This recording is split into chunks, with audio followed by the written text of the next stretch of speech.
झारखंड के मुख्यमंत्री हेमंत सोरेन ने 1 फरवरी को असम में कहे तो अपने चुनावी अभियान का एक तरीके से आगाज कर दिया। चुनावी अभियान इसलिए कह रहे हैं क्योंकि असम में जो विधानसभा चुनाव होने वाला है उसमें झारखंड मुक्ति मोर्चा अपने उम्मीदवार उतारेगी। इसका ऐलान पहले ही किया जा चुका है और असम के मुख्यमंत्री हेमंता बिस्वा शर्मा और झारखंड के मुख्यमंत्री हेमंत सोरेन के बीच राजनीतिक अदावत कहे तो करीब 2 साल पुरानी है और ये उस समय की बात है जब झारखंड में विधानसभा का चुनाव होने वाला था और झारखंड के मुख्यमंत्री हेमंत सोरेन जेएमएम के तरफ से गठबंधन के तरफ से उम्मीदवार थे और असम के मुख्यमंत्री हेमंता बिस्वा शर्मा झारखंड बीजेपी के चुनाव सह प्रभारी थे।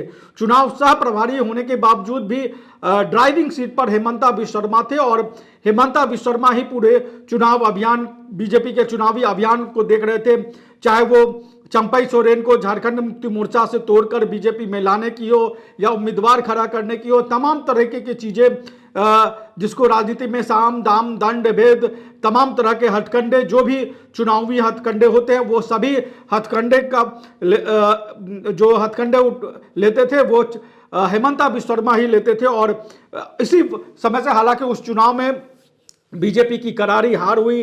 उसके बाद से हेमंता बिस्वा शर्मा बिल्कुल झारखंड की राजनीति से गायब हो गए और असम के मुख्यमंत्री के रूप में ही अपने कार्यकाल को आगे बढ़ा रहे हैं। और हेमंत सोरेन ने 1 फरवरी को एक तरीके से कहा जाए कि असम के तिनसुकिया में एक कार्यक्रम किया, आदिवासियों के एक सभा को आयोजित किया जिसका आयोजन ऑल असम आदिवासी स्टूडेंट एसोसिएशन ने किया था और ये 3-4 दिन का कार्यक्रम था जिसमें अलग अलग जो प्रवासी आदिवासी है, चाहे वो झारखंड के हो, चाहे पश्चिम बंगाल के हो, चाहे उड़ीसा के हो, चाहे छत्तीसगढ़ के हो, जो असम में जाकर बस गए उन सभी आदिवासी समाज को उन्होंने संबोधित किया। और उसके लिए 1 फरवरी का दिन इसलिए चुना क्योंकि 1 फरवरी जो है वो हेमंता बिस्वा शर्मा जो असम के मुख्यमंत्री हैं उनका जन्मदिन है। तो एक तरीके से कहा जाए तो हेमंत सोरेन ने हेमंता बिस्वा शर्मा को उनके जन्मदिन पर ही उनको राजनीतिक तोहफा दिया और उनके गढ़ में हेमंता बिस्वा शर्मा के गढ़ में असम में उनकी ही जमीन पर जाकर हेमंत सोरेन खूब गरजे और इतना गरजे कि उस सभा में हेमंत सोरेन जिंदाबाद के नारे लगने लगे और आदिवासियों का नेता कैसा हो, हेमंत सोरेन जैसा हो वो नारा लगने लगा। और ऐसा लगा नहीं कि ये असम की भूमि है जहां पर हेमंता बिस्वा शर्मा का राज चलता है, ऐसा लगा कि ये झारखंड है जहां पर हेमंत सोरेन जिंदाबाद के नारे लग रहे हैं। और हेमंत सोरेन आदिवासियों के सबसे बड़े नेता के तौर पर उभरे हुए हैं और वर्तमान में पूरे देश में आदिवासियों के सबसे बड़े नेता हैं। और ये एक तरीके से कहा जाए तो हेमंत सोरेन के लिए जो असम में जो होने वाला विधानसभा चुनाव है, जो इस साल असम में विधानसभा चुनाव है, उससे पहले उनका एक तरीके से कहा जाए तो शक्ति प्रदर्शन था और वो शक्ति प्रदर्शन उन्होंने किया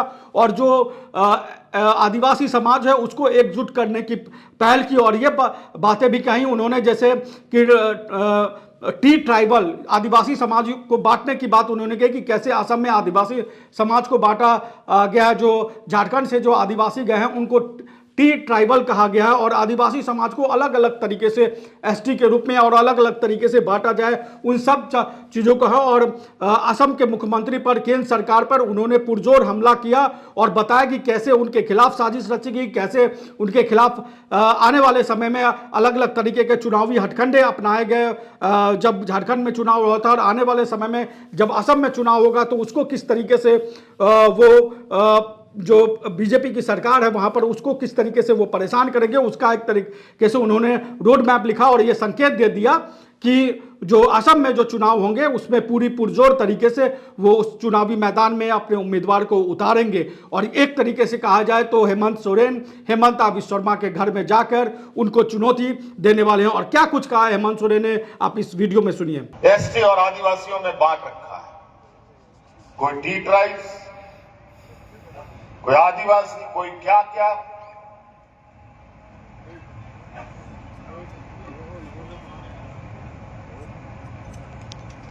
तो ये लोग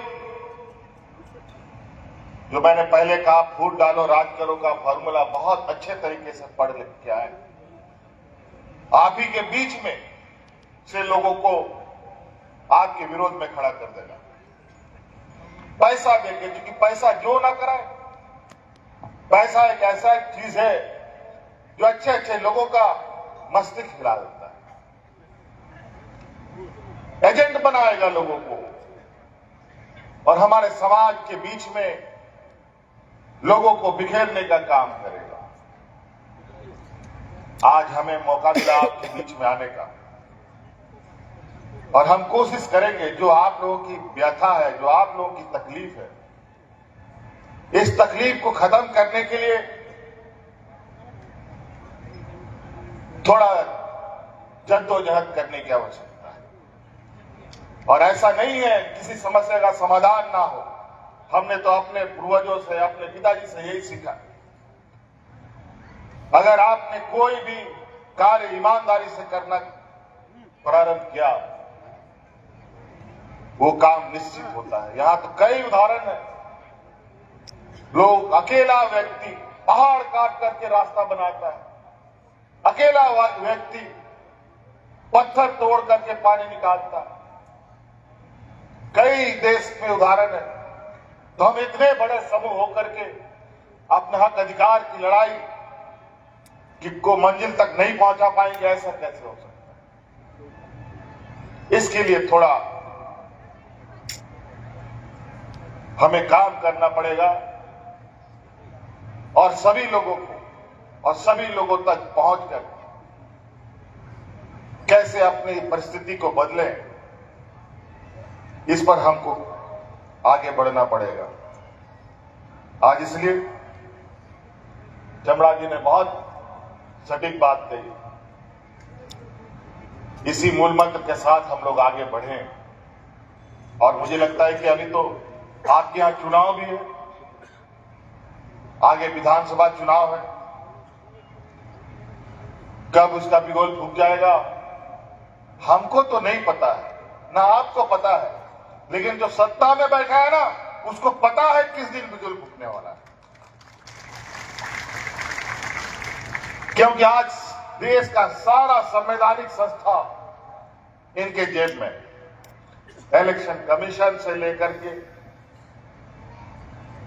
ईडी, सीबीआई, सब इनके जेब में। कई चुनावों को तो देखा आप लोगों ने, किस तरीके से ये वोट चोरी करने का काम करते हैं।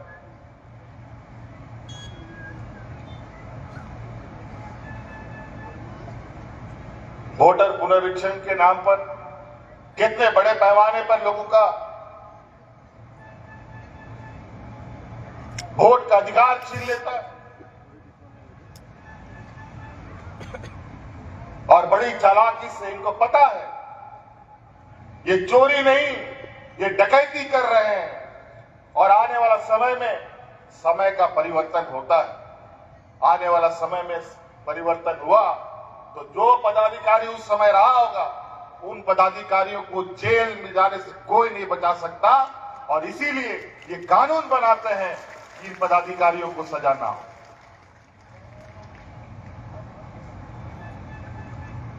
बड़ा विचित्र स्थिति है। आज गरीब गुरुआ लोगों के लिए आने वाला समय बहुत अच्छा नहीं है। आज ट्रेन का भाड़ा, बस का भाड़ा, खाने पीने का सामान, पढ़ाई लिखाई का सामान, पहनने का सामान, सारा चीज महंगा हो। कैसे गरीब लोग जिएगा? कहीं ना कहीं बड़े पैमाने पे अलग अलग कोने से हमें तैयार होना पड़ेगा और ऐसे लोगों को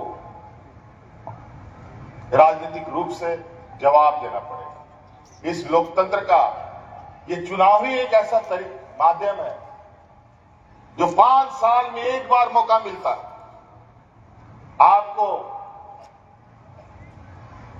सही सवाल और जवाब समझने जानने के लिए। फिर नहीं तो 5 साल तक आप रोते रहिएगा, कोई आंसू पूछने नहीं आएगा।